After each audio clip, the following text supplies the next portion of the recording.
जिस दिन यानी 18 जनवरी 2023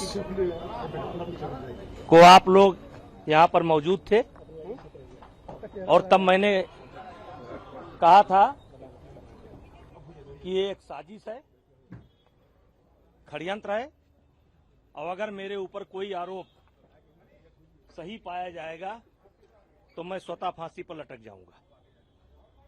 और आज तक मैं उसी बात पर कायम रहा और आज लगभग 3 साल के बाद कोर्ट ने मुझे और विनोद जी को बाइज्जत बरी किया है। सर, एक लंबा संघर्ष आप लोगों ने झेला, जिस तरीके से आपके ऊपर लगातार आरोप लगाए जा रहे थे, जंतर मंतर में प्रदर्शन भी हो रहे थे, ऐसे सर वो कितना वक्त, किस तरह का वक्त मैं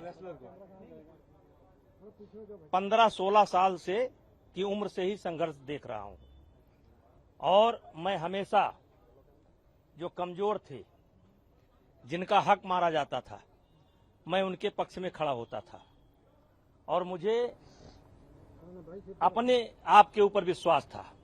मैं सामने वाले को नहीं जानता हूं कि सामने वाले के दिल में क्या है, लेकिन मैं अपने आप को जानता था और मुझे पूरा विश्वास था कि मेरे साथ न्याय होगा और मेरे साथ न्याय हुआ और कभी मैंने अपने आप को अपराधी महसूस ही नहीं किया।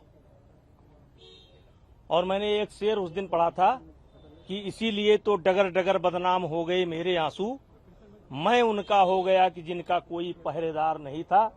पदलोभी आलोचक कैसे करते दर्द पुरस्कृत मेरा, मैंने जो कुछ गाया उसमें करुणा था, श्रृंगार नहीं था।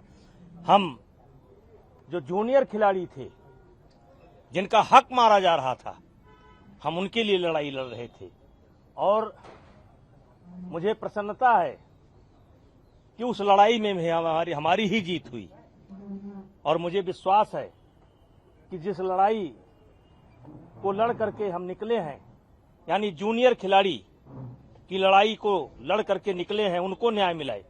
अब वो आने वाले समय में हमारे रेसलिंग का परचम पूरी दुनिया में लहराएंगे, मुझे पूरा विश्वास है। रेसलर्स ने आपके ऊपर आरोप लगाए, खासकर विनोद फोगाट, देखिए, नाम लेने की आवश्यकता नहीं है, नाम लेने की आवश्यकता नहीं है। पहलवानों के साथ साथ ये आज जो बड़ी बड़ी पार्टियां आप देख रहे हैं, याद करिए जंतर मंतर पर कौन नहीं बैठा था? प्रियंका जी चली आई। आम आदमी पार्टी तो पूरा खाने पाने की व्यवस्था कर रही थी। लेफ्ट राइट जो आप देखते हैं ना, यहां कोई बचा था? मेरी फांसी की मांग हो रही थी, जिंदा जला देने की मांग हो रही थी।